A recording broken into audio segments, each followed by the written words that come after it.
Halo. Oh, salam. Belum ada yang masuk ya?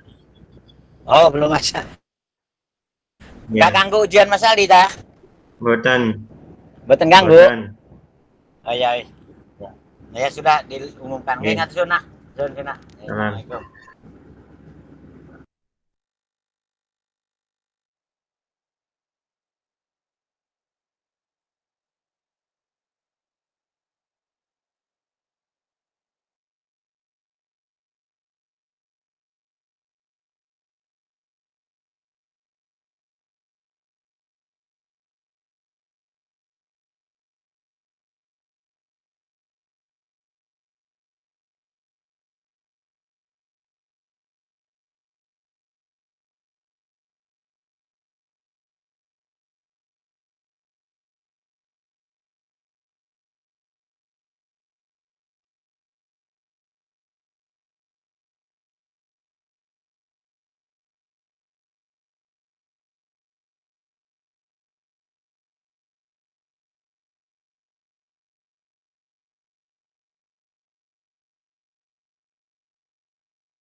Assalamualaikum.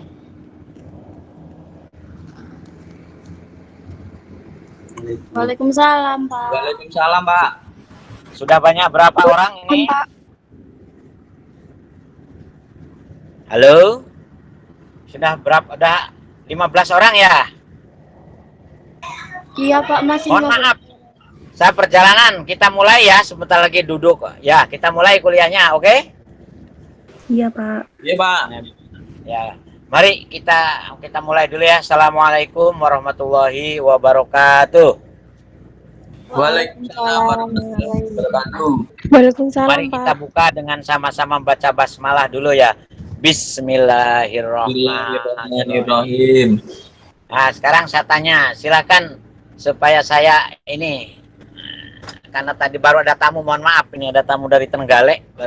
Silakan kalau mau ada yang tanya dulu apa yang sudah kita sampaikan minggu yang lalu. Nah, sudah dibaca buku sayanya kaitannya dengan kepemimpinan, ini kan HTN kan? Ya. Halo? Halo? Iya Pak. Nah, sudah ada yang baca? Ini, saya bekali lagi nanti bukunya, buku baru lagi ini ya. Ayo silakan, ada yang mau tanya dulu.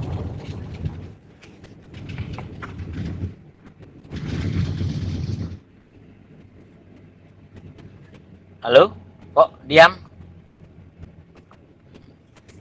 Nah, kalau nggak ada, minggu yang lalu kita sudah sampai ke sistem konstitusi ya, ingat saya. Iya, betul. Bagaimana sistem perundang-undangan dasar ketika umat Islam berkuasa secara politik di dunia ini. Nah, ini. Nah, sekarang kita fokus kepada kepemimpinan.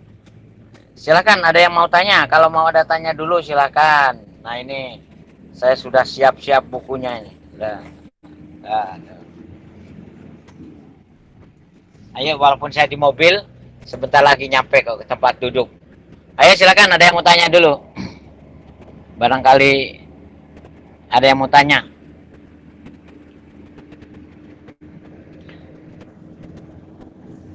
Kemarin itu waktu masalah undang-undang dasar itu ada berapa poin yang harus ada dalam undang-undang dasar sistem ketatanegaraan Islam? Yang inti loh, yang belum dijabarkan ke dalam pasal-pasal. Ada berapa poin?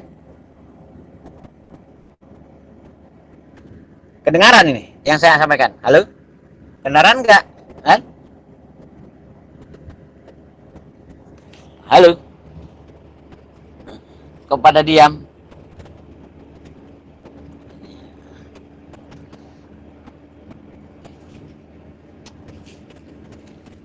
Cari handset, barangkali ada handset. Halo, halo. Ayo dijawab dulu. Ada berapa poin-poin yang harus ada dalam sistem undang-undang dasar? Ini undang-undang dasar loh ya, belum undang-undang organiknya. Sistem konstitusinya. Ada 9 itu ya Pak. Ada berapa? Yang 9 itu. Ah ya, ada 9, bagus ya. Ini kamu bisa ada, karena ada yang tanya Pak, lah kalau ingin mengembangkan dari pemikiran-pemikiran itu bisa kamu baca di bukunya Imam Al-Mawardi ya. Jadi yang 9 poin itu perkara nanti dijabarkan lagi menjadi berapa pasal, seperti undang-undang kita ini, undang-undang dasar kita ini kan simple, tidak sampai ratusan pasal kan, hanya berapa pasal undang-undang dasar kita ini kan, itu gak usah, sebab namanya undang-undang dasar ya tidak boleh banyak-banyak, nanti dijabarkan per pasalnya itu dalam undang-undang tersendiri kalau dibutuhkan. Nah, sebab undang-undang dasar atau seperti Al-Quran lah, contohnya landasan undang-undang dasar rojiknya tuh, masdarul ahkamnya itu, sumber hukumnya.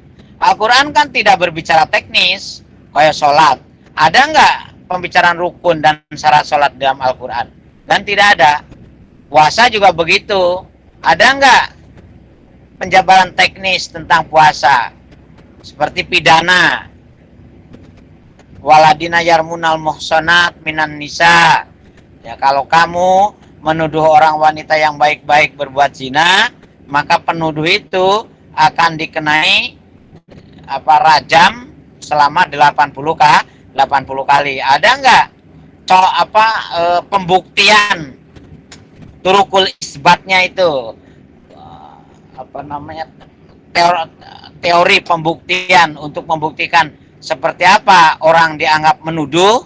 Nah, kan itu pembuktian. Turukul isbatnya seperti apa? Kan nggak ada dalam Al-Quran. Nah, dari Al-Quran nanti dijabarkan secara teknis oleh sunnah, oleh hadis. Nah, ternyata hadis pun tidak cukup. Karena apa? Karena pengembangan wilayah kekuasaan umat Islam melampaui dunia Arab, ya, menembus batas Afrika, Eropa, Asia. Ya, Amerika waktu itu belum ada, ya, baru sebatas Asia dan Eropa dan Afrika yang terkenal penduduknya ada itu. Bahkan ya penemu benua Amerika dan penemu benua Australia aja kan belakangan itu. Nah, maka diaturlah penjabarannya oleh ijtihad. Ijtihad ini juga ijma, ya, dari ijtihad kemudian dirumuskan dalam bentuk ijma. Ijma ternyata tidak cukup karena ada pertimbangan kemaslahatan, kan itu. Nah, itu contoh-contoh bahwa apa yang dilakukan oleh para ulama dulu untuk mendesain seperti apa sistem norma regulasi dasar yang dirumuskan oleh umat Islam, nah, itu melalui proses-proses pemetaan sumber, pelacakan terhadap tradisi yang sudah dibangun oleh Rasul, kemudian mensikapi problematik waqiah ijtimaiyah, problem yang terjadi saat umat Islam itu ada. Nah, itu yang harus kamu perhatikan, ya, supaya kita tidak terjebak kepada apologetik, aturan tertentu di waktu tertentu dan di tempat tertentu, tetapi belum tentu cukup ideal bila ditempatkan ke tempat lain dengan waktu yang berbeda. Ini yang harus kamu pahami, ya. Nah, itu. Nah, sehingga yang 9 itu itunya saja, itu semacam green istilahnya tuh guideline-nya aja, itu penjabaran teknisnya sangat tergantung kepada situasi, kondisi, dan domisili. Mungkin cara merumuskan undang-undang dasar di wilayah umat Islam Afrika yang mayoritas madhabnya Hanafi dan Maliki akan berbeda dengan Mesir. Afrika pun kan berbeda, ada Mesir dan Arab Saudi. Mesir yang Syafi'iyah, Arab Saudi yang hamba Hanabilah akan berbeda dengan Indonesia dan Malaysia yang Syafi'iyah. Ini kita harus akui, ya. Ada penjabaran teknis dari sistem perundang-undangan dasar umat Islam itu yang membedakan antara satu wilayah dengan wilayah lainnya. Nah, dari kesemuan itu yang harus kamu pahami, ya, dari kesemuan landasan normatif itu, bahwa untuk jabaran-jabaran yang lebih teknis lagi atau dalam bahasa umumnya undang-undang organiknya sangat tergantung kepada dua hal dalam sistem. Pemetaan di mana sistem nas yang qat'iyatud dalalah, nah, dan pemetaan mana yang nas-nas yang doniyatud dalalah. Yang qat'iyatud dalalah memang berlaku umum. Nah, ya. Tetapi yang doniyatud dalalah itu berlaku spesifik. Nah, itu juga harus paham. Makanya sebagaimana saya sudah sampaikan minggu yang lalu, ya, dalam masalah apapun yang terkait dengan pelaksanaan hukum, maka teori usul fikih itu melandasi cara berpikir kita, cara berkonsep bagaimana kita merumuskan norma-norma kehidupan berbangsa, bernegara, berkeluarga, bertetangga, dan segalanya itu. Ngoten nggih? Nah, kita sekarang beralih kepada sistem kepemimpinan, ya. Jadi yang 4 pokok ini kita bahas. Jadi setelah aturan, pemimpin, kemudian warga negaranya, atau kemudian yang keempat nanti masalah teritorial geografisnya. Nah, sekarang kita beralih ke pemimpin dulu. Siapa yang mau ini? Yang mau tanya dulu? Ini hati-hati nih. Saya itu diitukan sama supirnya juga ini. Pak supir saya ini sarjana teknik, jadi, dan juga pengurus pengurus organisasi kepemudaan. Jadi kalau kamu gak mau tanya, itu wah mahasiswa sekarang kok gak mau tanya. Ayo silakan kamu tanya. Sebelum saya beralih ke masalah kepemimpinan. Kepemimpinan nanti banyak ininya itu. Banyak uraiannya yang kita bahas. Paling tidak ada 5 poin masalah kepemimpinan yang akan kita urai nanti. 1, hukum jadi pemimpin. Yang kedua, persyaratan kepemimpinan. Yang ketiga, masalah tanggung jawab kepemimpinan. Nah, yang keempat, batas waktu kepemimpinan. Harus ada batasnya dalam Islam ini. Nah, yang kelima, yang terakhir, masalah hak-hak kepemimpinan dalam Islam. Haknya apa saja? Boleh enggak kawin pemimpin punya istri lebih dari 1 sebagai ibu negara? Kemudian boleh enggak cari penghidupan pemimpin itu dengan cara-cara otoriter? Itu. Jadi ada lima hal, ya. Nah, kamu baca dulu buku saya itu. Kamu kan sudah dapat buku saya semua ya? Halo? Ada yang sudah mendapatkan? Dimas? Ya, sudah Dimas. Sudah baca buku kepemimpinan dalam Islam, kan? Sudah? Sudah mendapatkan belum? Belum? Sudah? Nah, kalau sudah, coba kamu baca masalah kepemimpinan ini. Saya beri waktu 5 menit, 10 menit. Nah, biar ini sambil ini. Silahkan kamu baca masalah kepemimpinan sebelum saya urai satu persatu dan kita diskusikan. Masalah kepemimpinan ini masalah sentral kekuasaan dalam Islam itu, ya. Sepanjang sejarah dunia ada masalah kepemimpinan jadi sentral, ya. Nah, apa yang membedakan kepemimpinan Rasulullah dengan Rasul sebelumnya? Dan apa model kepemimpinan Nabi Muhammad dengan pemimpin-pemimpin dunia yang lainnya? Kamu harus bersyukur ya, kita bisa ada kesempatan untuk mempelajari kredibilitas, akuntabilitas, ya, dan performan kepemimpinan Nabi Muhammad SAW. Nah, apalagi sekarang kita bulan Maulud, sehingga kuliah ini kita niati juga dalam rangka Mauludun Nabi, ya, supaya karena man ahabbani kana ma'i fil jannah, kata Rasul kan begitu.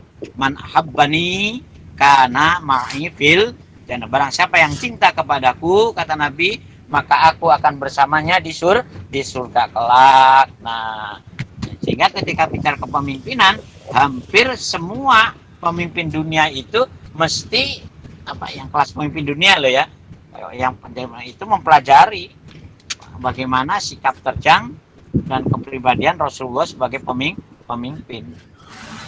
Ayo silakan baca dulu ya. Ayo baca dulu yang serius. Harus ada pertanyaan.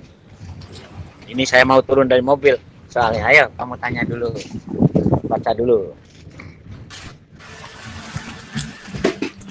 Pak, saya mau tanya, Pak. Ya, boleh. Kan di Indonesia kan demokrasi, Pak, ya? Boleh ya. Semuanya boleh menjadi pemimpin gitu, Pak, ya? Nah, ya. Kalau di kabupaten saya itu cuma calon tunggal, adanya itu cuma 1 calon gitu, Pak. Iya. Nah, itu kalau dalam perspektif Islamnya itu gimana, Pak? Ya kalau ada yang milih jadi, kalau gak ada yang milih ya gak jadi, gitu aja kalau ruwet-ruwet kan. Dan dalam perspektif Islam kita tidak menentukan pilih apa 1, apa 2, apa 3, apa 10 ya gak masalah. 1 ada ya, cuman masalahnya ketika legitimasi untuk menentukan seorang jadi pemimpin nanti jadi atau tidaknya, ini yang akan repot gitu loh. Nah, karena kita menggunakan sistem pemilihan umum, ya. Oke. Kamu sama Kediri ya? Iya, Pak. Kediri. Nggih. Ya, Kediri kan hanya satu ya. Lawan ya tinggal bagaimana kualifikasinya anaknya Pramono Anung ini. Hah?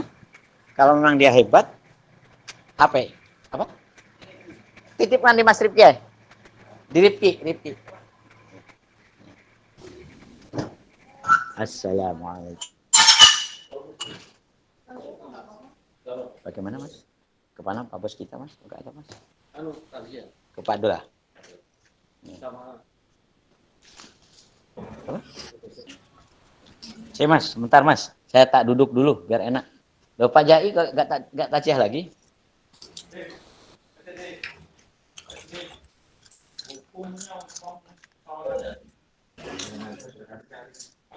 Ya gak boleh satu kali aja.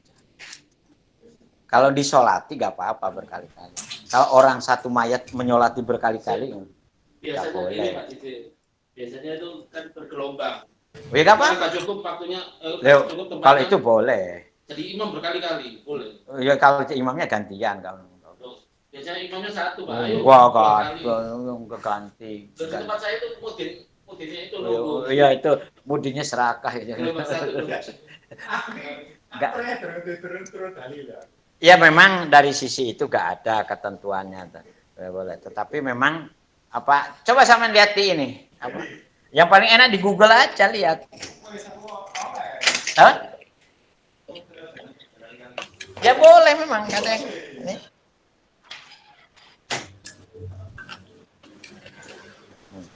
Ayo, dan saya sudah duduk ini enak ini. Ayo. Ayo, jadi begini Mas, kita ini masalah kepemimpinan dalam Islam itu sifatnya itu kita memang tidak menganut model tertentu dengan cara tertentu, ya. Nah, makanya kan ada dua yang pertama penunjukan atau pemilihan, ya kan? Nah, kalau penunjukan sistem putra mahkota itu boleh asalkan memenuhi kriteria. Jadi Islam itu bukan kepada mekanisme, tetapi kepada kecukupan syarat dan kelayakan orang yang akan diangkat jadi pemimpin. Itu kriteria utamanya. Ya. Seperti kalian di apa yang ini yang Kediri, memang Kediri cuma satu. Kemarin saya juga minggu yang lalu saya juga dari Kediri, tapi dari Kediri kota mengukuhkan pengurus PWI-nya di kantor wali kota ini. Saya dengan wali kotanya minggu yang lalu. Ya, ada kesempatan saya menceramai wali kota Kediri. Nah, jadi itu. Nah sekarang di Indonesia ini, nah sekarang apakah orang yang kita akan kita pilih, akan kita angkat cukup memenuhi persyaratan apa tidak? Persyaratan menurut norma-norma syariat. Ya, sebagaimana yang itu sudah cukup komplit itu di buku saya itu. Ya, itu. Nah sekarang bagaimana Pak kalau memang karena kita menggunakan cara terbuka dengan sistem pemilihan, ternyata satu orang ini dan ini cukup untuk kamu teliti. Nanti kalau tidak jadi, yang jadi bumbung kosong. Nah, apakah sistem perundang-undangan di negara kita sudah bisa membuka celah untuk mengadakan pemilihan ulang atau penetapan calon tunggal walaupun secara demokratis dia kalah dengan bumbung kosong. Ini kan mekanismenya kan masih dalam perdebatan itu sekarang ini kan itu. Nah cukup, dan ini kalau kamu jurusan jurusan HTN itu cukup cukup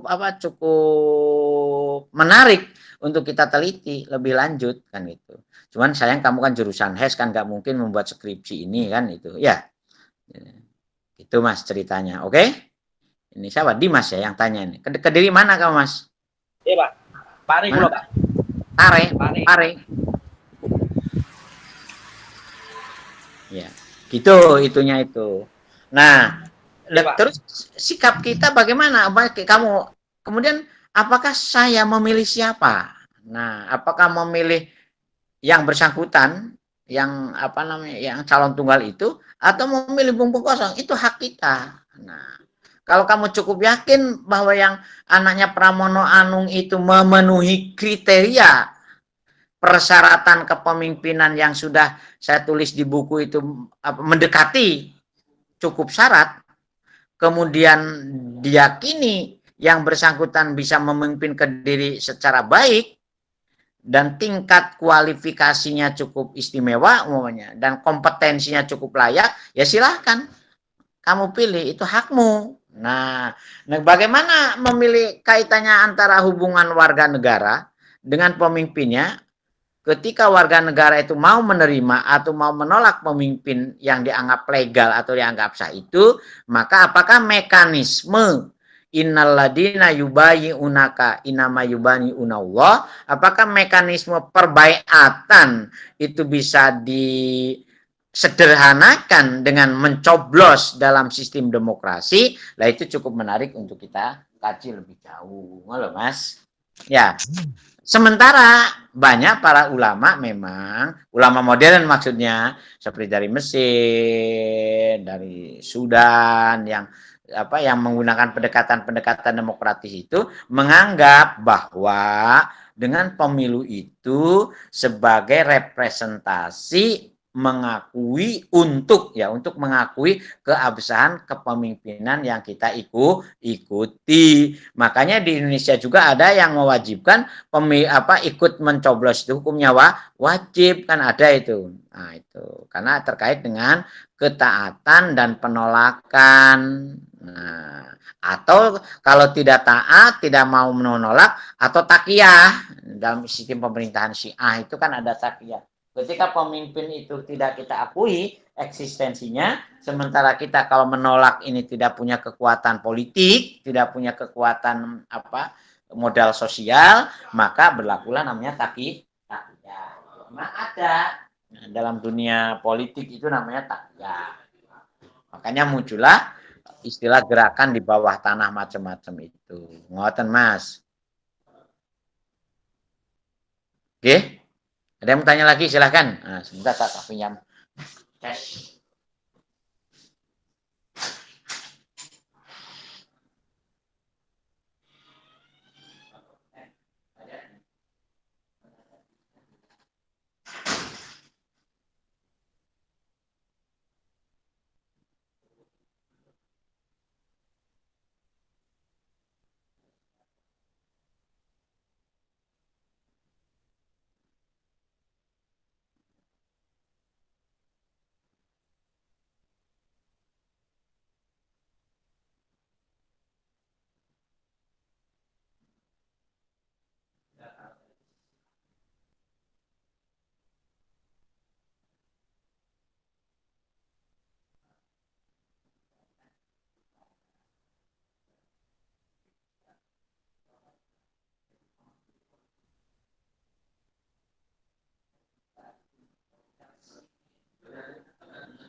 Yuk, siapa yang mau tanya lagi? Ini sudah dapat saya tesesannya. Ayo. Itu Mas Dimas ya. Memang, halo Mas Dimas. Ya, ini juga termasuk kepada yang lain. Memang saya ini sebagaimana yang sudah sering saya sampaikan ya. Memang kalau kita mencermati ya, sistem perpolitikan di negara-negara yang umat Islam sekarang ada, itu tidak serta-merta ya teori konseptual yang ideal yang kita pelajari itu bisa diaktualisasikan dalam sistem pemerintahan nyata kita. Makanya sekarang muncul Aceh. Nah, Aceh kan sekarang semacam minta dijadikan wilayah lex spesialis ya terkait dengan penerapan syariah. Ya. Oleh karena itu saya sering juga menyarankan kalau punya duit teman-teman dari hukum tata negara itu suatu ketika ya jalan-jalan ke Aceh untuk bisa kita mengamati apakah Aceh yang diberi lex spesialis dalam penerapan syariat itu benar-benar sejalan dengan syariat teoritik konseptual yang kita pelajari kan itu. Sebab apa? Sebab dari sistem idealis konseptual itu ketika diaplikasikan ke dalam ranah pragmatis, realis itu tidak mesti ada namanya kesenjangan, tidak serta-merta. Makanya dalam sistem politik Islam ada, saya ulangi lagi, ketika kita merumuskan konstitusi itu mesti harus ada ijma payung hukumnya itu.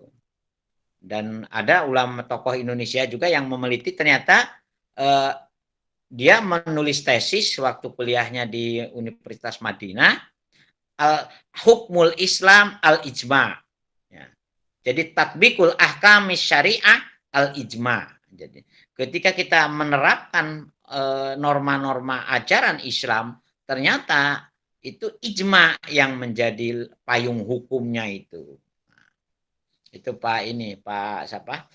Mu'amal Hamidi ya, dari Bangil yang pernah jadi ketua Persis Bangil. Beliau memang menyusun tesis tentang ijma sebagai landasan perilaku beragama umat Islam di dalam menjalankan hukum. Nah, terutama bidang politik ini. Jadi makanya kan ada namanya tasyri ya, proses pensyariatan dari nilai-nilai masodirul ahkam atau masodirul tasyri' sampai kepada tatbikul ahkam itu mesti ada namanya taknin. Ada proses pengundangan dari yang tadinya sumber syariat kepada taknin. Ini ada proses taknin dulu. Nah, baru dari taknin menjadi aturan baku di dalam sistem ketatanegaraan yang penghuninya itu mayoritas umat Islam. Itu loh, Mas. Ada lagi yang lain, silakan. Masalah kepemimpinan sekarang beralih. Silakan, sudah dibaca belum? Nah, di antara 4 pilar bernegara atau unsur mendirikan negara, nah, kepemimpinan ini sebetulnya menjadi itu yang utama, ya, di dalam menentukan apakah perjalanan suatu negara itu mencapai tujuan yang dicita-citakan, bisa memanage ya warga negaranya secara baik, bisa memanfaatkan sumber daya alamnya secara baik, bisa memakmurkan seluruh rakyatnya secara baik. Nah, pemimpin itu menentukan. Nah, makanya kalau kamu sekarang dihadapkan ke dalam sistem pemilu di Indonesia, maka jangan korbankan waktu 5 menit untuk terjerumus kesengsaraan selama 5 tahun. Kan 5 menit saja kita nyoblos itu. Tetapi sengsaranya bisa 5 tahun kalau salah memilih pemimpin. Nah, itu kita hati-hati. Terlepas kita ini menggunakan sistem apa, tetapi ketika kita disuruh memilih siapa, itu jangan, harus hati-hati. Jangan asal karena teman, karena dekat, ternyata tidak punya kapasitas. Nah, katanya Imam Ibnu Taimiyah, maka akan celakalah orang-orang yang menempatkan pemimpin tidak layak untuk dijadikan pemimpin dan ditaati oleh rakyatnya itu. Ya, coba kamu baca nanti Asy-Syiasah Syar'iyyah fi Islahi Ra'i wa Ra'iyah. Nah, ini sudah diterjemahkan ke bahasa Indonesia itu. Nah, kalau ingin baca aslinya ada di saya, ya. Jadi bagaimana Ibnu Taimiyah di dalam membangun sistem politik kemitraan antara pemimpin dengan rakyat itu harus balance dalam teori sekarang ini kan. Rakyat bukan hanya sekedar orang yang di bawah, pemimpin, bukan pihak yang di atas. Tetapi berada di dalam dua sisi yang sama mempunyai kekuatan. Pemimpin kalau tidak baik, ya bisa diingatkan, bahkan bisa diberhentikan. Nah, pemimpin yang baik, maka dia harus bisa memberi uswah, mencari teladan, apalagi penegakan keadilan dan segalanya dan segala. Oleh karena itu nanti kita akan bicara terkait juga dengan apa yang harus dirumuskan, kebijakan apa yang harus didesain oleh seorang pemimpin atau seorang calon pemimpin untuk mengkampanyekan dirinya supaya dianggap layak untuk bisa memimpin suatu kekuasaan tertentu di wilayah tertentu umpamanya. Halo Mas, nah ini saya. Ayo silakan, ada yang tanya lagi.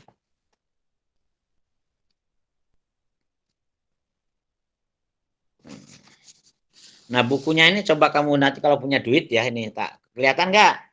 Muhammad Iqbal, Fikih Siasa, Kontekstualisasi Doktrin Politik Islam.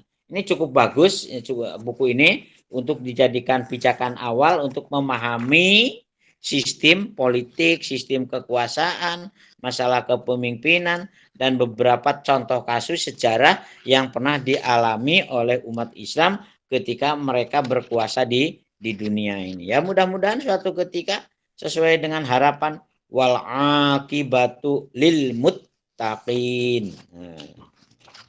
Jadi dalam 4 pilar yang kita pelajari itu, minggu yang lalu kita sudah berbicara siasah dusturiyah istilahnya. Nah sekarang masalah kepemimpinan namanya siasah imamah atau siasah khilafah, Mas.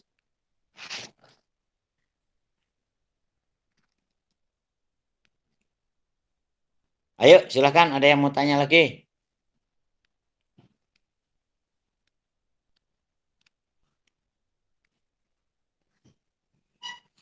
Nah, kalau nggak ada, kita masuk satu persatu. Jadi pemimpin, sebagaimana di awal kita sudah membahas masalah kewajiban umat Islam memiliki negara, maka yang paling inti ketika menjelaskan bagaimana posisi negara itu, makanya kepemimpinan itu mempunyai sentral untuk dihukumi. Apakah punya pemimpin hukumnya wajib apa tidak? Sama ya. Sama dengan kita punya tanggung jawab untuk mendirikan negara, bahwa umat Islam wajib punya pemimpin. Bahkan ada hadis yang mengatakan mamata walam ya'rif imam zamanihi mata mitatan jahiliyatan. Nah, makanya ketika Abu Bakar sampai berani memerangi orang yang ingkar ke zakat itu karena ada anggapan hadis ini hadis legitimasi untuk umat Islam punya pemimpin dan tahu dengan pemimpinnya. Nah, supaya tahu dengan cara apa? Nah, dengan cara modern ini bisa publikasi lewat kampanye kan itu supaya untuk mengetahui, karena ada hadis mamata sopomawon yang mati, ya barang siapa yang mati lam ya'rif imama zamanihi, orang tersebut tidak tahu pemimpin di zamannya itu. Makanya Nabi mengatakan mata mitatan jahiliyatan. Maka orang tersebut itu akan dihukum mati seperti matinya orang jahiliyah. Inilah yang dilajikan alasan mengapa umat Islam wajib mempunyai pemimpin dan wajib taat kepada pemimpin dan wajib selektif di dalam menempatkan pemimpin dan memilih pemimpin itu.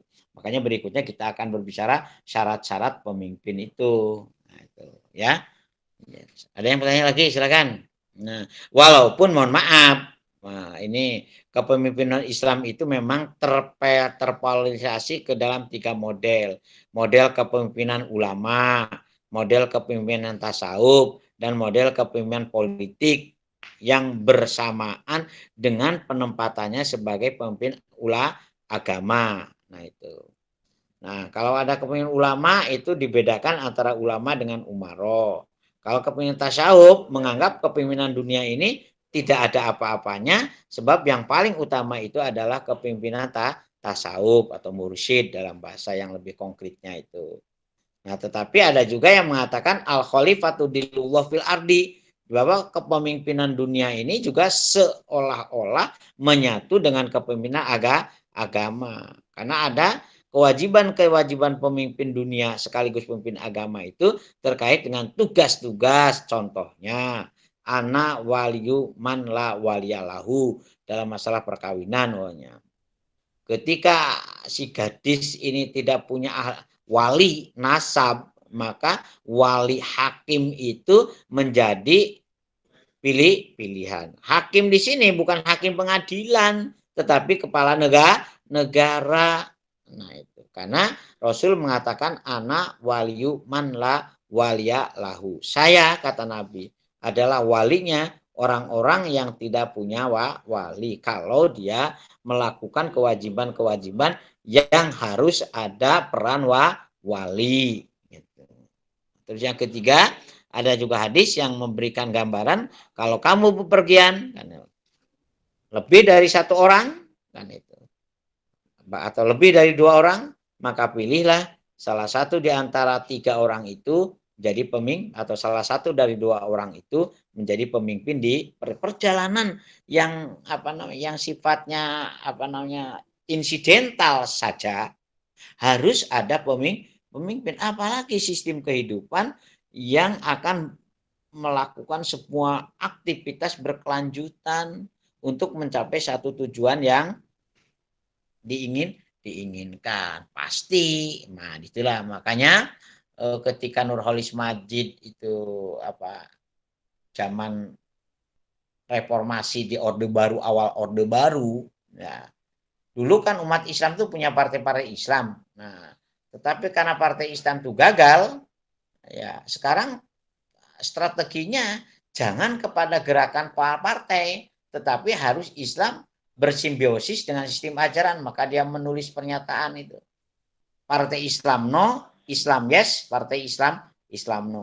Nah itu akhirnya oleh Pak Harto tahun 70-an ide-ide Nurholis Majid itu diadopsi ke dalam sistem nasionalis religius ketika ingin membedakan mana partai yang berbasis ideologi agama, mana partai yang berbasis nasionalis. Nah, harus ada satu kegiatan kekuatan politik yang memadukan antara nasionalis dan religius itu. Maka Golkar tidak mau dianggap partai waktu itu. Nah, itu walaupun memang melakukan kegiatan-kegiatan partai seperti partai politik. Nah, itulah awal dari mulainya Indonesia terjerumus kepada praktek otoriter dengan baju beda, dengan baju demokrasi. Ayo, ada yang mau tanya lagi? Oh, udah. Kita nanti sampai jam 3 ya? Halo? Halo? Halo, silakan. Mau tanya sekarang? Ya. Sampai jam 3 kita nanti kuliahnya ya. Iya, Pak. Iya, Pak. Ayo, Pak. mau tanya lagi. Ya, silakan mau tanya lagi siapa? Nah, ini jadi untuk poin pertama, hukumnya bagi umat Islam itu wajib mempunyai pemimpin atau jadi pemimpin. Nah, kalau untuk jadi pemimpin wajib itu bagi siapa? Nah, dan wajibnya ada dua, satu fardu ain dan dua fardu kifayah. Hukum asalnya jadi pemimpin itu fardu kifayah, hukum asalnya.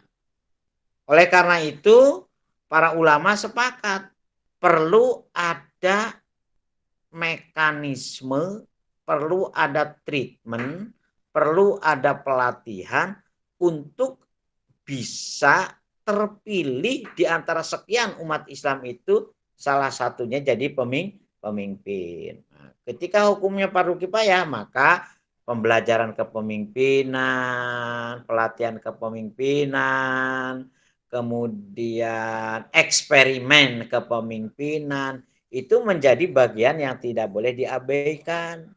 Satu kesatuan yang utuh di dalam memilih dan menentukan suatu pemimpin. Karena pemimpin itu bukan hanya teori. Teorinya gampang. Buku-buku kepemimpinan yang sudah saya tunjukkan minggu yang lalu, ingat saya, yang tebal itu, kepemimpinan teori dan praktek, itu apalagi kamu di jurusan HES, saya berharap kamu mempelajari masalah kepemimpinan ini serius. Karena apa? Karena orang berbisnis kalau tidak punya nyali sebagai pemimpin, maka akan terjerumus kepada perkulian. Nah, hanya seorang kuli, ya. Kuli atau buruh. Padahal yang ideal hidup di dunia ini, bagaimana kamu jadi pemimpin. Ya, karena pemimpin itu mesti orangnya pilihan. Sedangkan yang dipimpin belum tentu dipilih. Nah, makanya saya berharap kamu pelatih. Nah, jadi fardu kifayah itu secara umum. Hukum jadi pemimpin itu hukumnya fardu kifayah. Bukan. Artinya kalau sudah ada yang mewakili memenuhi persyaratan, maka yang lainnya bisa gugur. Tetapi ada juga fardu ain. Fardu ain bagi siapa? Bagi orang yang mempunyai kapasitas, kompetensi, dan kualifikasi menjadi pemimpin, menjadi imam. Hanya dia, sementara yang lain tidak memenuhi kualifikasi, maka orang yang memenuhi kualifikasi itu secara individual hukumnya fardu ain, dia menjadi pemimpin, menjadi imam. Nah, paham sampai sini? Nah, persyaratan jadi pemimpin itu sebetulnya menurut para ulama itu mengacu kepada persyaratan orang jadi imam sholat dulu. Nah, kalau orang itu memenuhi kriteria persyaratan untuk jadi imam sholat, ya, maka perlu direkomendasikan untuk memenuhi persyaratan-persyaratan lain supaya dia juga memenuhi persyaratan kepemimpinan di luar sholat. Makanya luar biasa Islam tuh di situ itu cara mengajari ke kita itu ya untuk jadi pemimpin. Bahkan dalam Al-Qur'an tuh ada ayat pala tu'ti man aghfalna qalbahu an dzikrina, ya.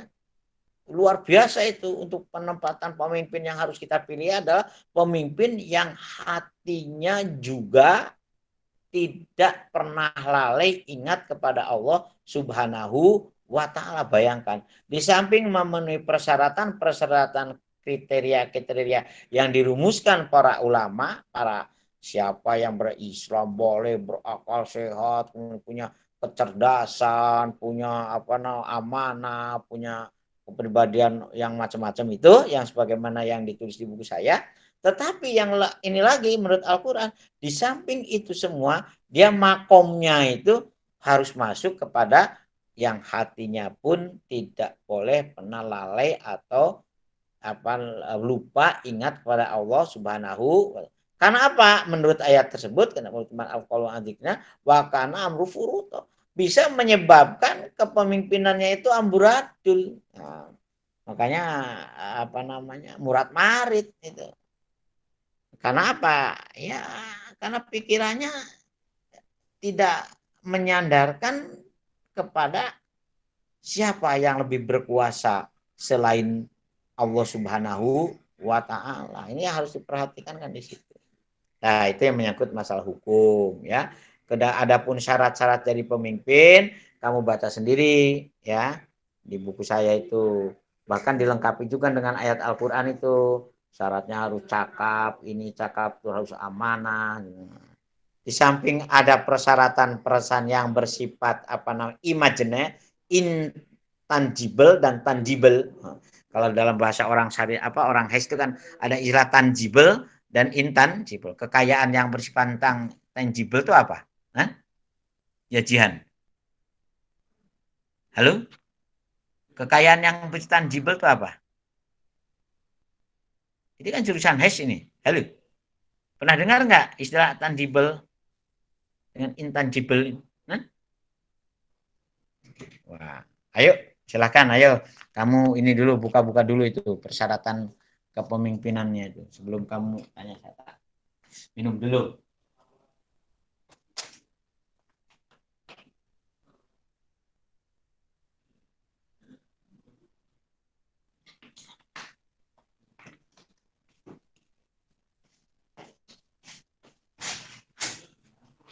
Terus itunya sudah dibayar tuh. Tanah bumi.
Jadi bapak saya itu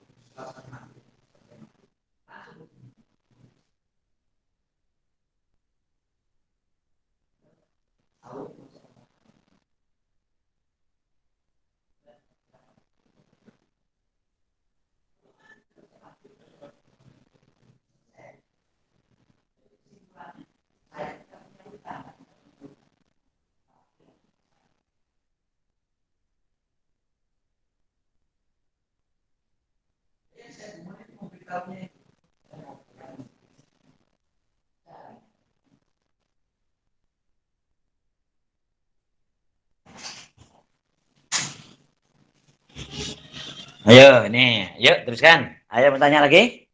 Silakan. Nah, ini sudah masih ada 20 menit lagi. Nah, syarat-syarat jadi pemimpin, ya silakan. Kalau tanya.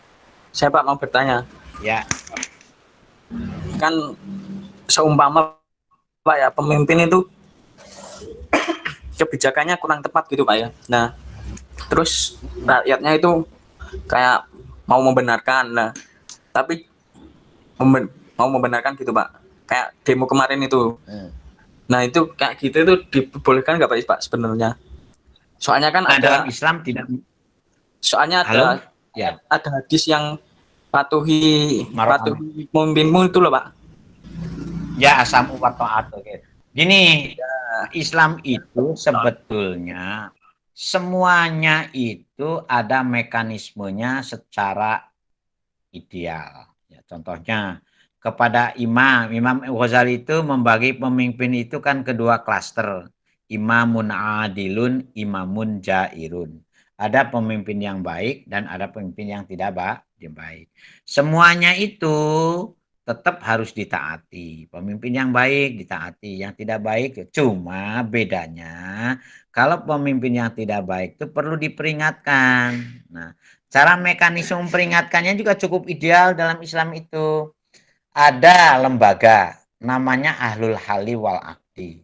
Ada lagi namanya lembaga Ahlul Ifta, ya, Wilatul Mufti. Nah, dalam sistem ketatanegaraan Islam yang dirumuskan oleh para ulama, mengingatkan pemimpin itu tidak seperti mengingatkan orang biasa. Paham ya? Saya pemimpin itu punya perangkat yang cukup komplit, ya.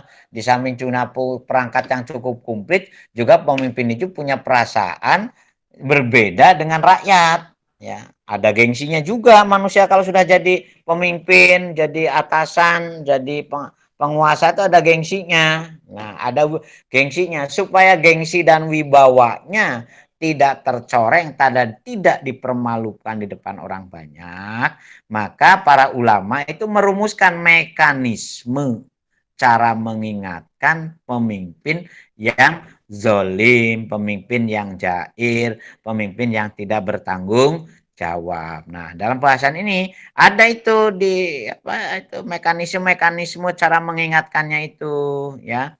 Nah, ada yang apa yang membuat rekomendasi dengan cara bersurat, dengan cara berkirim surat. Imam Ghazali juga pernah melakukan apa namanya cara-cara seperti itu ketika dia kecewa dengan kepemimpinan di pusat di Baghdad itu, ternyata dia mencoba membuat surat kepada beberapa pemimpin di daerah dan segalanya itu untuk mengingatkan bagaimana cara pemimpin yang baik. Ada juga cara dengan cara lisan terang-terangan, tetapi jangan di muka umum. Nah, itu yang diambil oleh pemikirannya Ibnu Khaldun. Jangan, jadi pemimpin itu jangan diingatkan, dipermalukan di depan orang banyak. Nah, sebab nanti bisa berbalik. Ya, itu. Maka dengan cara-cara yang elegan, cara-cara pendekatan, macam-macam.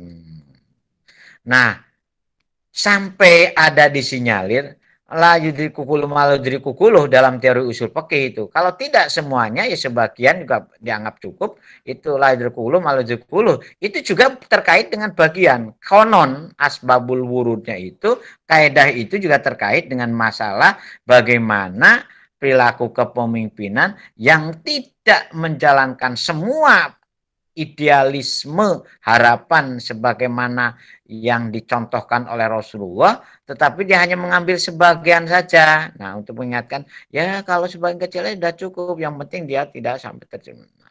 Sampai-sampai ada apa namanya, ada semacam kaidah-kaidah itu kan kepemimpinan yang satu hari tidak ada pemimpin, lebih baik dipimpin oleh apa 60 apa lebih rusak daripada 6 tahun dipimpin oleh pemimpin yang zalim.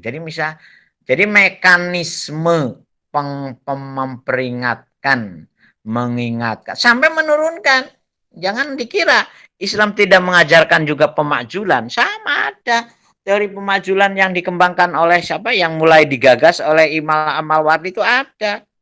Kalau pemimpin itu dengan cara berbagai cara diingatkan tidak mempan, nah maka perlu ada mekanisme penggantian. Nah, perlu penggantian, tetapi dengan cara-cara yang tidak merusak sistem tatanan atau dalam bahasa yang lebih konkretnya stabilitas negara. Nah, ada caranya. Nah itu, gitu Mas. Jadi sebetulnya kita bersyukur kepada para ulama kita yang sudah merumuskan cara-cara ideal di dalam mengingatkan pemimpin yang tidak bertanggung jawab terhadap amanah yang diembannya itu. Ya, dengan mekanisme alul hali wal akdi mungkin sekarang ini ada yang meneliti representasi dari cara mengingatkan pemimpin yang tidak bertanggung jawab atau pemimpin yang tidak menjalankan amanah secara baik dengan apa? Ya, ada yang mengatakan lewat sidang DPRD kalau kepala daerah, ya kan? Dengan sidang MPR untuk presiden. Wah, jadi ada dengan mekanisme itu. Tidak Islam tidak membenarkan penghakiman jalanan, drug justice, Eigenrechting itu dan mengambil jalan pintas menghukumi sendiri pemimpin yang tidak baik rame-rame demo turunkan gusur, nggak boleh seperti itu dalam Islam ini. Oke? Nah, mekanismenya sedikit di buku saya juga disinggung. Nah, lebih lengkapnya nanti ada satu tulisan tersendiri tekan mekanisme cara-cara mengingatkan kepada, nanti saya kirim ada artikel saya juga itu apa namanya cara-cara ideal mengingatkan pemimpin yang tidak bertanggung jawab itu sesuai dengan tuntunan syariat Islam. Hadisnya memang umum, maro aminkum mungkaron fal yughayyirhu biyadihi fa ilam yastati fa lisanihi fa ilam yastati fa biqalbihi wa zalika adaful iman. Itu sama. Tetapi penerjemahannya oleh para ulama kita didesain berbeda. Ya. As-sam'u wa ta'at atau kan hakun alamar bima lam yumar bimaksiatin. Nah, kalau ada indikasi memerintahkan kemaksiatan itu kan ada dua katanya. Dia menjalankan kepemimpinan tidak bertanggung jawab atau dia menyuruh rakyatnya untuk berbuat maksiat. Nah, kalau sudah terjerumus kepada ciri seperti itu, maka pemimpin itu ya harus diturunkan. Cuman cara menurunkannya seperti apa? Nah, Imam Al-Mawardi mulai merumuskan. Diingatkan dulu secara baik-baik. Nah, tetapi jangan lupa juga sebelum kita menurunkan yang memimpin formal ini, tetapi siapkan dulu penggantinya yang kira-kira lebih baik dari yang akan diturunkan itu, Mas. Bukan seperti itu, ya. Makanya Islam tidak mengenal cara demo, ya, karena demo ini bagian daripada perusakan. Sementara Al-Quran mengatakan la tufsidu fil ardi ba'da islahiha. Sekalipun memang ada yang mengait-ngaitkan demo itu, ya, seperti halnya iblis rame-rame protes sama Gusti Allah. Mas, hah? Makanya sering mengatakan kalau kamu melo-melo demo, ya hati-hati, iblis bisa berkeliaran itu. Nah, makanya Islam tidak menggunakan cara-cara kekerasan seperti itu. Yang ideal tapi ya Mas ya. Tetapi karena kita sudah dimasuki teori barat yang mengedepankan kebebasan tanpa memperhatikan hak orang lain, ya kadang-kadang demo dianggap bagian dari demokrasi sekalipun ada normanya diatur. Tapi kalau sudah demo sulit itu untuk bisa benar-benar melaksanakan norma yang diatur dalam sistem perundang-undangan di negara kita contohnya. Karena berkumpulnya orang banyak dengan sama-sama ditopang oleh emosi itu bisa. Coba kamu baca bukunya Machiavelli itu. Machiavelli itu sebetulnya intinya itu bagaimana kekuasaan mencapai kekuasaan, menggapai kekuasaan dengan memanage emosi, kekuatan emosi itu kan itu sebetulnya. Bukunya sudah diterjemahkan kepada bahasa Indonesia itu, Sampang, yang menurut orang dianggap politik menghalalkan segala cara itu. Dia menulis Sang Pangeran kan, kamu baca itu bukunya Machiavelli itu. Ada terjemahannya dan mungkin kalau kamu beli di online sekarang murah itu.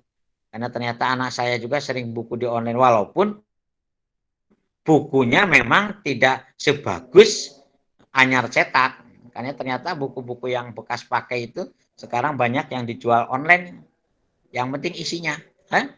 Ya, itu Mas. Supaya kamu tahu bagaimana kita beradab di dalam berpolitik. Jadi Islam itu kan mengedepankan beradab, berakhlakul kalimah dalam berbagai tingkatan dan berbagai perbuatan. Termasuk mengingatkan pemimpin yang zalim itu. Bahkan ada hadis yang dikutip oleh Imam Ghazali kalau kamu baca di Ihya, seistimewa-istimewanya ulama, maka dia berani mengingatkan secara terang-terangan kepada pemimpin yang zalim. Itu dianggap ulama istimewa itu.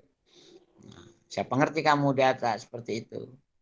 Nah, makanya mohon maaf ini kalau kamu membaca sejarah perpolitikan di Indonesia, nanti kalau kamu ikut politik hukum Islam di Indonesia akan memasuki satu tema mengapa pendekatan hubungan antara gerakan umat Islam di Indonesia dengan negara itu ada 3 varian. Varian NU, varian Muhammadiyah. Nah, varian NU itu selalu akomodatif dengan sistem kekuasaan. Ya sehingga ketika Nasakom dulu yang masuk NU, ya kan? Karena NU itu punya pendapat kalau kekuasaan tidak didekati dengan cara-cara bagaimana watak-watuk wahing orang berkuasa, itu bisa berbahaya. Nah, sementara Muhammadiyah yang bagian dari Masumi awalnya, Masumi kan tidak begitu. Masumi itu kalau sudah politik berbeda ya konfrontatif. Nah, makanya sering menganggap NU itu dianggap oportunis karena selalu memberi apa. Padahal sebetulnya tidak seperti itu. Ini kan apa namanya berbagai cara strategi untuk mengingatkan pemimpin yang zalim. Ceritanya seperti itu. Dan itu sah-sah saja dalam teori fikih itu. Karena fikih siasah juga mengatur banyak strategi untuk mengingatkan pemimpin yang zalim itu. Nah, kalau saya hitung itu ada 7 pilihan sebetulnya. Langkah-langkah bagaimana kita mengingatkan pemimpin yang zalim. Ngono Mas.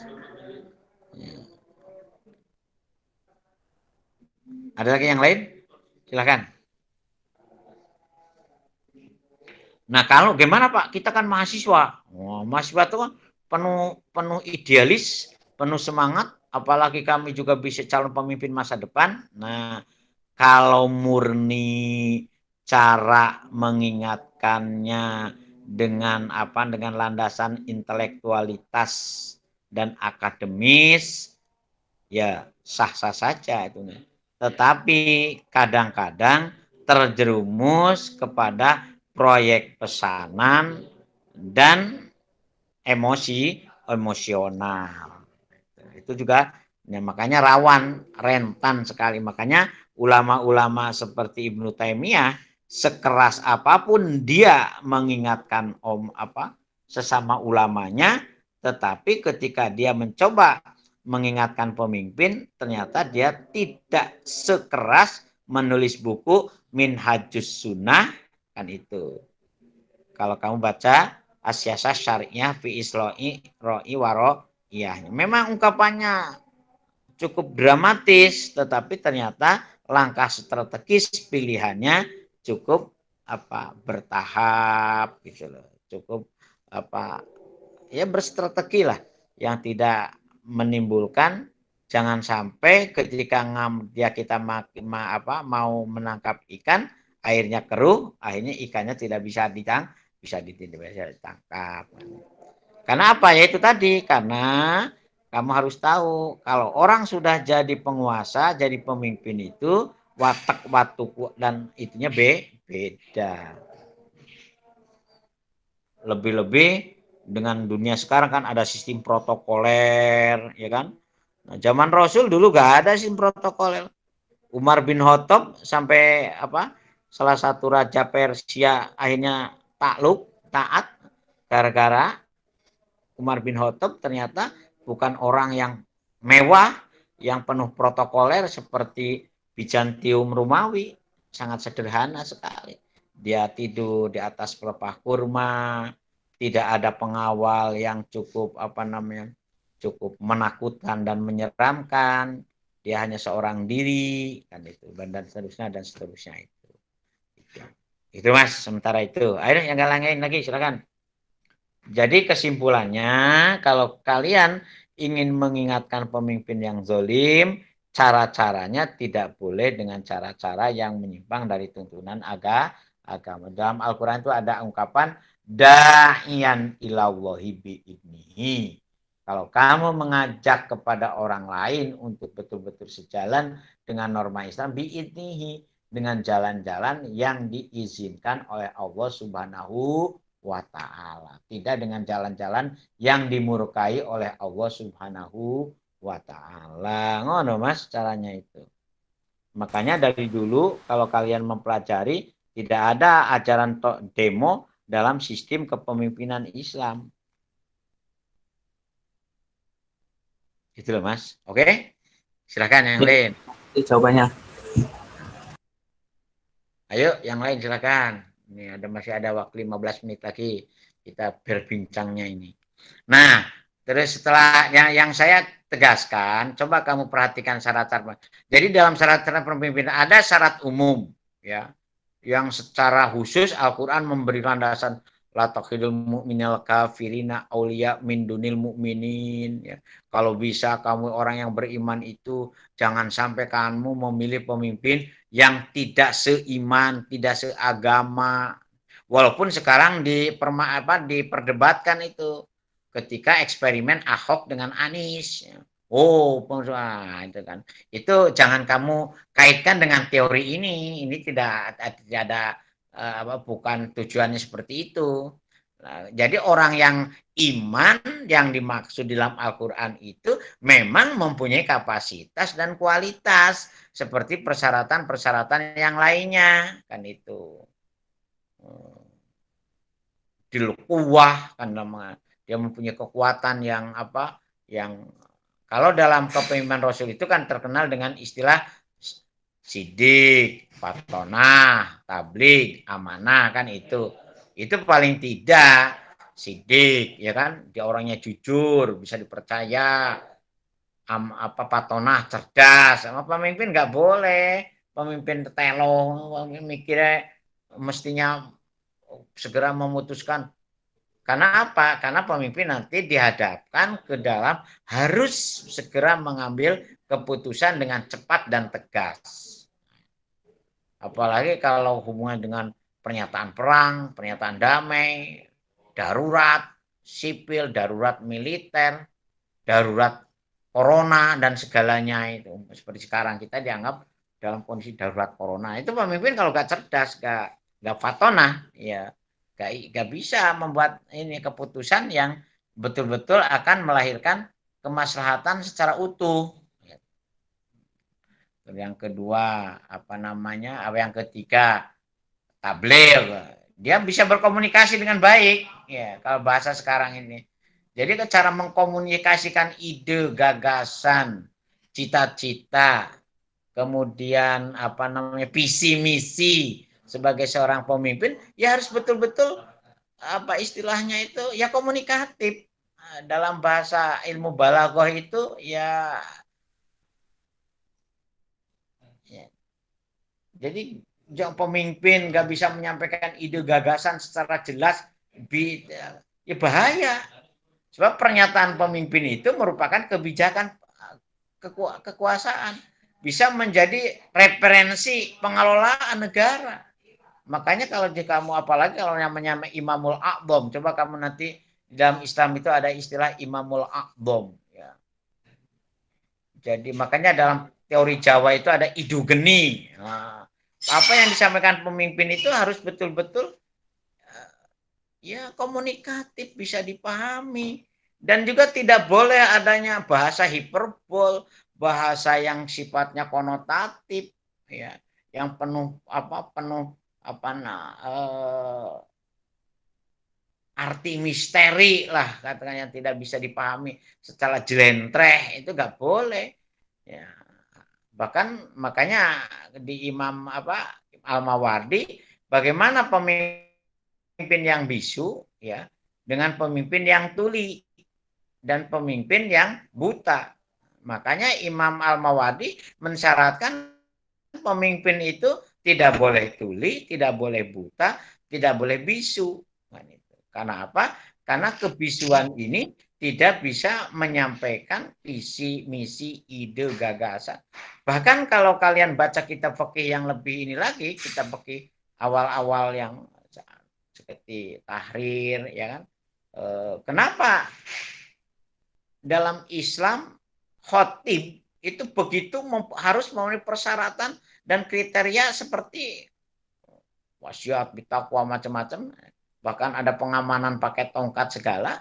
Itu karena apa? Karena dulu para ulama dulu khotib itu merupakan pekerjaan pemimpin. Ya. Tidak boleh khotib itu dilakukan oleh bukan imam suatu daerah. Makanya dulu masjid ditentukan satu daerah, seperti dalam Madiul Arba itu ada namanya ta'adudul masjid. Kaifa nahnu nusallil Jum'ah fi ta'adudil masjid. Bagaimana kita melaksanakan sholat Jumat di dalam masjid-masjid yang banyak. Nah, selektif betul itu. Cuman sekarang kan kita ini seperti pembagian profesi. Ya, makanya kalau Jadi khotib-khotib itu itulah sebabnya juga mengapa dalam Islam pemimpin harus laki-laki. Kalau di samping kewajiban sebagai pemimpin, sebagai kepala negara, sebagai kepala pemerintahan, sebagai kepala daerah, juga dia harus bisa ngimami sholat Jumat.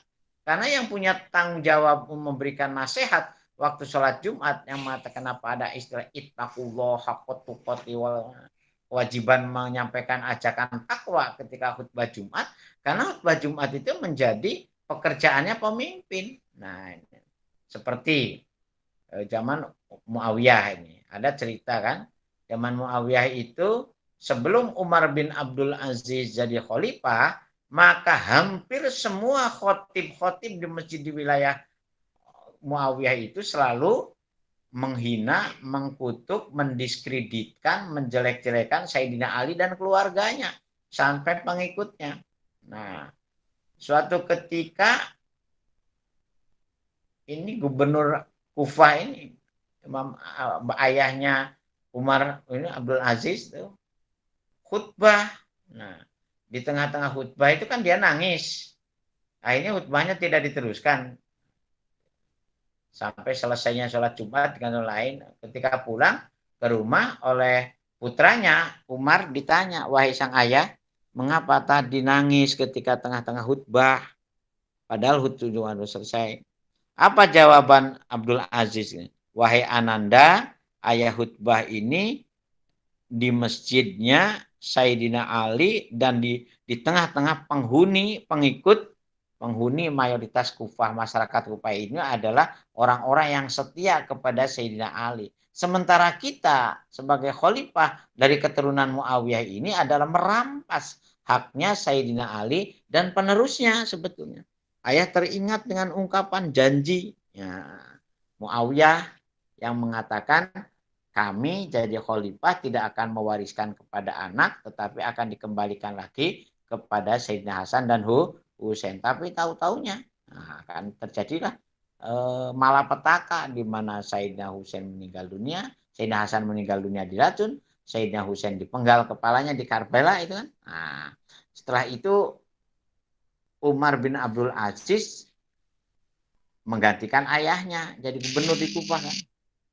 Setelah jadi gubernur di Kufah, nah,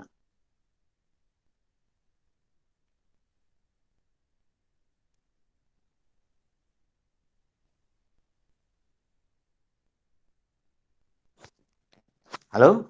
Ya. Masih kedengaran? Halo? Nah, setelah jadi gubernur di Kufah, akhirnya ayahnya meninggal dunia, akhirnya kan Umar bin Abdul Aziz dikukuhkan sebagai khalifah. Ketika jadi khalifah, maka turunlah instruksi kepada semua khotib yang ada di wilayah kekuasaan Muawiyah, jangan lagi mencaci maki Sayyidina Ali dan keluarganya dan pengikut-pengikutnya. Kita kembali kepada innallaha ya'muru bil adli wal ihsan wa itaidil qurba wa yanha 'anil fahsya'i wal munkari wal baghi ya'idukum lakum tadhakkarun wala zikrullah ajalu wa akbar. Seperti kalau kita mendengarkan khutbah, khotib itu selalu terakhir setelah dia berdoa mau turun itu kan, mau selesai khutbahnya selalu mengatakan innallaha ya'muru bil adli, itu atas perintah Umar bin Abdul Aziz ya, untuk menghapus semua khutbah yang isinya mencaci maki kepada Sayyidina Ali, keluarganya atau pengikut-pengikutnya. Nah, itu Mas ceritanya nggih. Jadi pemimpin itu mempunyai kekuatan instruksional yang cukup menentukan di dalam keberhasilan, di dalam merubah sebuah tradisi di dalam bernegara atau berbangsa. Nah, kalau pemimpin di komunikasinya jelek, ya bahaya itu. Makanya jadi pemimpin itu, makanya kan sekarang muncul juga itu konsultan-konsultan politik yang mengatur bagaimana cara berbicara calon presiden, nah, seperti Fox Consulting namanya. Dia bagaimana cara menyiapkan ide gagasan, bagaimana cara berpidato, bagaimana cara menyampaikan. Itu ada itunya itu. cara beretorika itu ada ilmunya, ada teorinya, bisa kamu pelajari. Supaya apa? Supaya kalau kamu besok jadi pemimpin atau jadi orang yang bisa berbicara di depan publik, itu tahu apa yang harus disampaikan. Makanya kan Nabi mengatakan khotibun nas biqobri ukulihim. Kalau kamu berbicara dengan orang itu, perhatikan audennya itu. Siapa yang kamu diajak bicara itu? Alimu auladakum kan biqadri ukulihim. Ajarilah anak-anakmu itu sesuai dengan tingkat kemampuan akal mereka. Seperti saya, ngajar anak semester 1 dengan anak semester 5 seperti kamu, ya beda cara itunya. Apalagi kalau ngajar S2. Sudah beda lagi itunya. Desain mindset komunikasi yang saya harus bangun itu beda. Mana Mas ceritanya? Ya, itu amanah. Nah, amanah dalam sisi kepemimpinan Islam itu sebagai persyaratan ideal, penentu layak tidaknya orang itu mendapatkan mandat kepemimpinan. Karena amanah ini gampang diomong, sulit dipraktekkan. Bahkan di dalam surah Al-Quran itu kan ada gambaran ketika Gusti Allah itu mengumumkan kepada semua makhluknya untuk bisa membawa amanah. Nah, ada yang mengatakan yang dimaksud amanah itu adalah risalatul ilahiyah, ajaran yang diajarkan oleh Allah Subhanahu wa taala. Ada yang mengatakan risalatul Islam, karena Islam itu sebagai agama bukan hanya zaman Nabi, tetapi semenjak ada para rasul pun sudah diajak, karena al-Islam itu ada kata aslam, menyelamatkan, diajak untuk sebagai ajaran yang bisa menyelamatkan umat manusia. Ternyata semuanya kan menolak. Wahamal hal insan, manusialah yang mau menerima amanah itu. Ketika manusia mau, ternyata Gusti Allah mengatakan apa? Tidak menguji, tidak mengalem, tidak mengistimewakan. Justru Gusti Allah mengatakan innahu kana doluman jahulah. Sungguh manusia ini kok itu. Ini misteri juga Al-Qur'an itu kalau kita perhatikan seperti itu. Makanya kepemimpinan di dunia ini akhirnya jadi rebutan, katanya menurut ahli terawang, antara kekuasaan malaikat atau kekuasaan iblis. Nah, makanya kan ada city god dan city ghost ya, yang digagas oleh Immanuel Kant.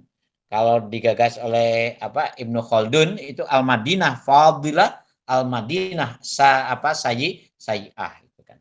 Kekuasaan seiblis dalam teori atau menurut Hazairin, salah satu ahli hukum Islam dari Universitas Indonesia yang memperjuangkan masalah kewarisan bilateral dan undang-undang perzakatan di awal Indonesia merdeka, Hazairin mengatakan teori iblis dan macam-macam itu, ya. Jadi komunikasi itu penting dan amanah ini. Nah, saya juga berharap kamu ini setelah kamu baca buku itu hanya kurang lebih 50% ya. Materi kuliah itu dari buku saya, nah, tapi 50% yang lainnya masih dari literatur yang lain. Oke? Ada yang tanya lagi silakan. Nah, ini sudah mau habis waktunya, jam 3 kurang 3 menit kan? Nah, jadi persyaratan teknisnya kamu pelajari ya, seperti kenapa dalam Islam itu sampai kelengkapan organ tubuh saja menjadi persyaratan pemimpin. Nah, karena apa? Karena kelemahan salah satu organ tubuh juga berpengaruh secara psikologis. Sehingga pemimpin yang ideal itu adalah pemimpin yang psikologisnya juga secara psikologis ideal. Bukan secara fisik saja yang ideal itu, sebenarnya psikologisnya juga harus ideal. Ceritanya seperti itu, saking apanya, saking ikhtiyatnya. Karena apa? Karena pemimpin itu tanggung jawabnya besar. Ngoten nggih. Nah, ada kekurangannya nanti insya Allah kita akan bahas lagi minggu yang akan datang kaitannya dengan ketaatan kepada pemimpin dan bagaimana pengangkatan pemimpin. Nah, saya ulangi sebagaimana yang ditanyakan tadi bahwa pengangkatan pemimpin dalam Islam memang tidak mempunyai mekanisme tertentu atau tidak memilih mekanisme tertentu. sistem kekuasaan negaranya juga begitu, tidak menganut kepada sistem kekuasaan tertentu. Mau sistem kerajaan, mau sistem presidensial, mau sistem demokratis, mau sistem parlementer. Islam tidak memberikan arahan untuk memilih model atau sistem tertentu. Model dan sistemnya itu sangat tergantung pada ijma. Nah, ini pentingnya dalam masalah landasan konstitusi Islam, ijma itu di situ. Kita bahkan di dunia ini sebetulnya penguasa negara itu kan sedikit. Ya. Contoh, kalau kamu mempelajari jaringan kekuasaan di Timur Tengah, itu kan dari satu bibit jaringan kekuasaan di Nusantara. Ada yang meneliti itu. Coba munculnya kerajaan-kerajaan di Nusantara itu kan juga satu bibit asalnya usulnya. Jadi oleh karena itu Islam tidak memberi rekomendasi model apa silahkan. Yang penting maksud dan tujuan dari keberadaan negara dan berhasilnya mencapai cita-cita kita mendirikan negara itu jadi kriteria. Sistem presidensial oke, sistem demokratis, sistem monarki, monarki absolut, monarki monoteisme, monarki, macam-macam lah, ada nanti kita secara teknis dalam membahas masalah sistem kedaulatan. Itu Mas. Ada yang bertanya lagi? Silakan. Ini sudah jam 3. Nah, kalau tidak ada mau saya akhiri, udah kesel dari pagi itu ngopeni bongkak terus,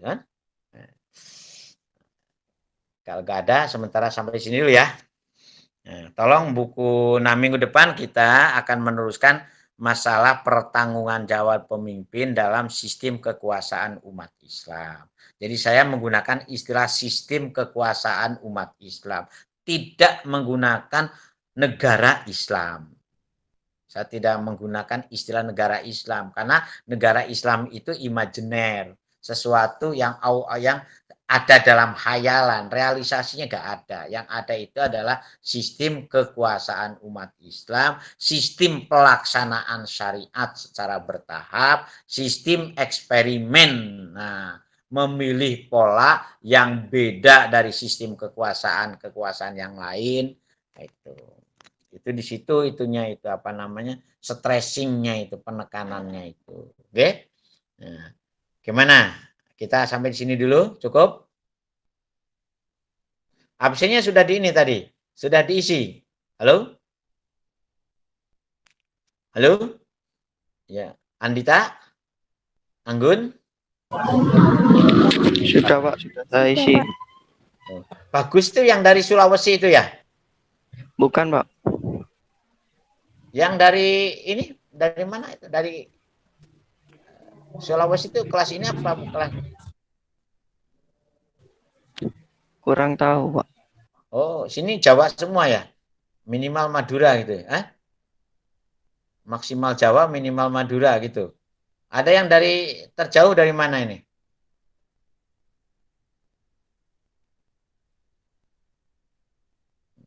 Ya, kalau tidak ada yang tanya lagi, saya pikir cukup sampai di sini dulu. Sekurang dan lebihnya mohon maaf ya. Assalamualaikum warahmatullahi wabarakatuh. Waalaikumsalam. Waalaikumsalam warahmatullahi wabarakatuh. Oh. Gimana? Kita lab? Halo? Ini anak saya ini. Mas, tolong rekamannya di ini.